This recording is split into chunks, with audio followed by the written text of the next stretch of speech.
Storms that turn severe don't produce tornadoes. In fact, only a low percentage do. Most of the time, it's just strong wind and hail that comes from our most intense thunderstorms. We did experience a few cells in particular that produced quite a bit of hail in our area last year. Here's Garrett Hoddle with a look back. Tornadoes. Oh my gosh. Perhaps the first in mind when you think of severe weather, maybe severe weather in general, but less commonly experienced by folks here at home. Instead, whether you're standing on the banks of the Brazos here in McLennan County or any other town in central Texas, you'd be hard-pressed to find somebody that hasn't encountered them before. Hailstorms. In regards to hailstorms, though, wasn't last year kind of an interesting year in Texas? It was, particularly outside of our coverage area, down in the San Antonio area. We actually saw a record-setting hailstone for the entire state of Texas. Produced during thunderstorms, hailstones begin as water droplets carried by updrafts or warm, moist air into the colder air high in the atmosphere where they can freeze. As water droplets collide and freeze on the hailstone, it grows until heavy enough for gravity to do the rest. Tornado warning that has been issued for our thunderstorm that's been making its way through portions of Mills County. It has dropped significant hail in the city of Gulfway. Hail 1 inch or the size of a quarter is considered severe, but last March, a severe storm producing golf ball size hail pummeled cars. When you came out and saw this, what'd you think? I wasn't surprised. Shattered courthouse windows and piled up alongside these church house walls, all before spilling into the building. While to the seasoned Texan, hail may be nothing new.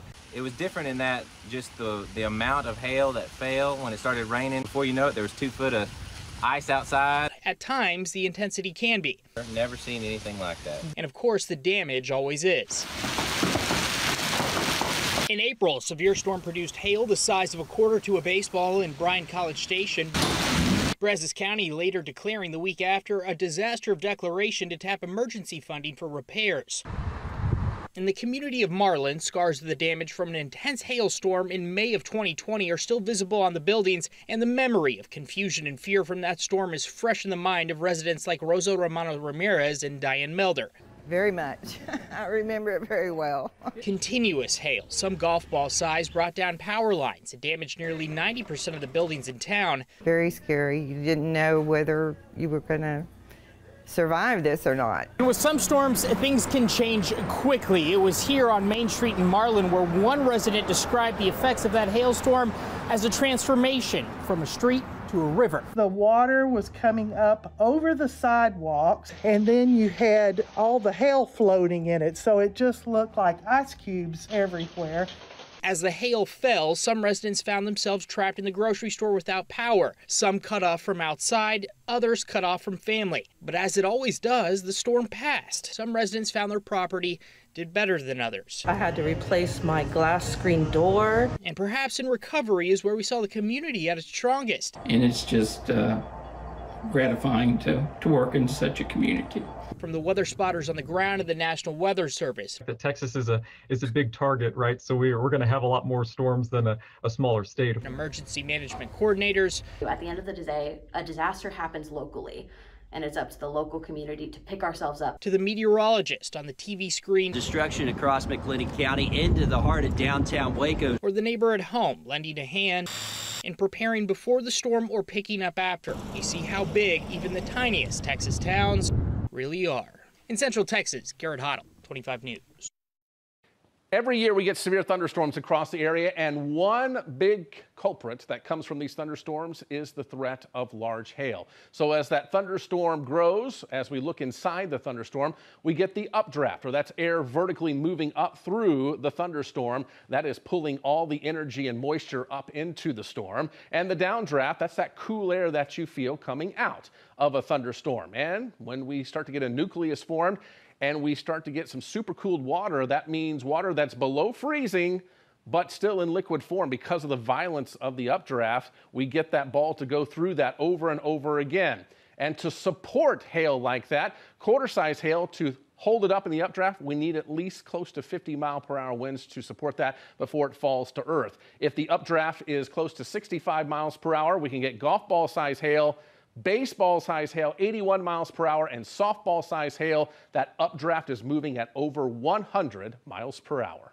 Conflict in Ukraine creating ripple effects across global markets, including for local farmers. Yet another challenge for a job that already involves uncertainty on a daily basis. 25 News reporter Garrett Hoddle joins us now live in studio. Garrett, can you tell us more about the impact that this conflict is having? Well, I think right now you can say uncertainty. You mentioned it there, at least in the markets, and that's going to lead to volatility. I did speak with the McLennan County Ag Extension Office and the Texas Farm Bureau about not just those challenges for Texas farmers, but also the problems farmers are facing at home and what opportunities could be on the horizon.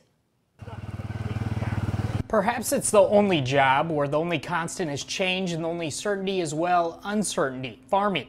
It's always a challenge, farming in Central Texas. What type of challenge? That seems to change by the day. Dr. Shane McClellan with the Texas A&M AgriLife Extension Service knows them well. Right now he says McLennan County farmers are planting corn and grain sorghum.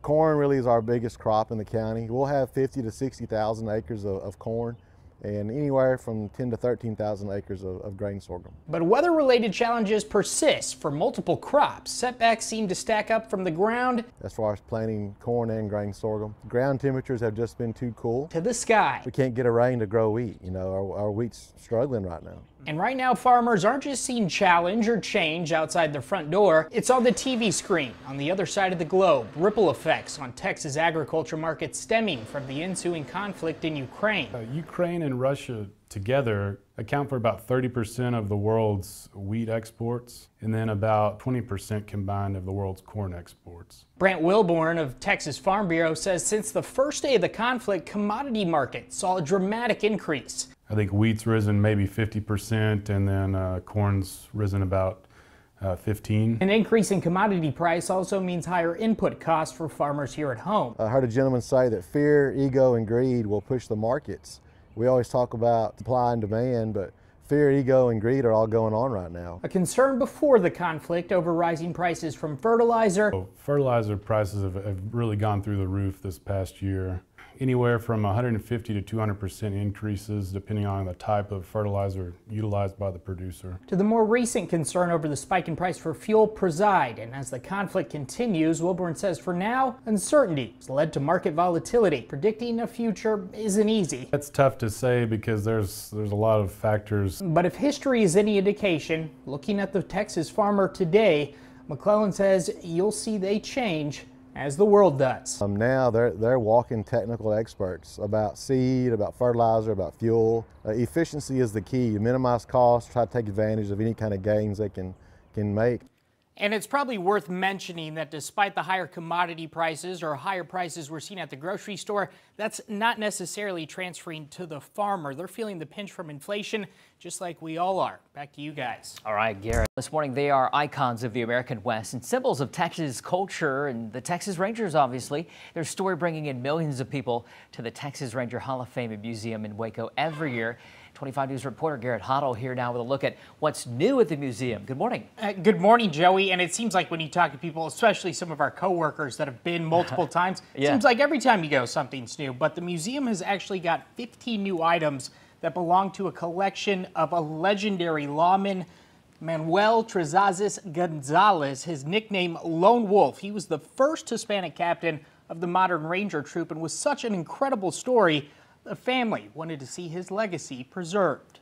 It's a story you find here at the Texas Ranger Hall of Fame and Museum. Since the museum opened in 1968, we've had about 4.5 million people that have come through the facility, and literally from all over the world. For director Byron Johnson, this story, though, begins with a phone call from a gentleman by the name of Stanley White about the legendary Texas Ranger Manuel Trezazes Gonzalez. His family had been friends with Gonzalez for years, and he inherited a collection of Gonzalez's personal effects and equipment and materials, and one incredible set of decorated Colt 1911 pistols. Discussing the collection of Gonzalez's items, what happened next on the phone call? Out of the blue, he surprised us and said that he wanted to donate them to the people of Texas so they belong to everyone in perpetuity. And now 15 new items help tell the story of Lone Wolf's impressive career in law enforcement. From the files of the Texas Rangers come these stories based on fact. Starting in the 1920s during Prohibition to defending the oil fields in East Texas and communities like Kilgore, all the way living up to his nickname. He pursued things on his own. The name Lone Wolf was applied to him, and it kind of stuck over the years. A lifetime of achievements with the Rangers. He introduced such things as modern fingerprint cataloging and analysis. And in the 1930s, when the legislature created the Department of Public Safety, Gonzalez was appointed superintendent of the Bureau of Intelligence. And under his supervision, the Texas Department of Public Safety Crime Lab became what is now one of the top ones in the United States. Even in retirement in the 1950s,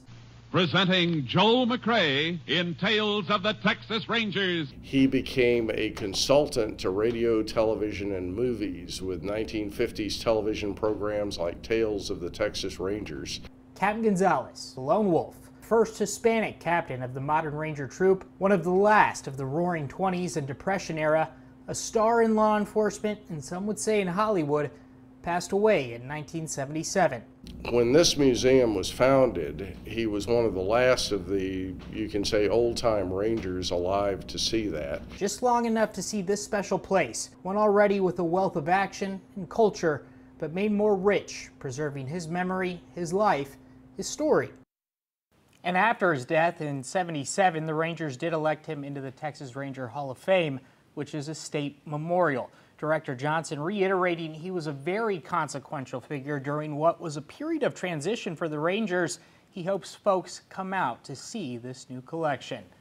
It's really going to be neat to go check that out, Garrett. Really cool. What else is going on there? Oh, well, one thing Director Johnson also mentioned, this was put on pause last year due to the pandemic, but they're having the Roundup event, which is on Saturday from 10 a.m. to 2 p.m.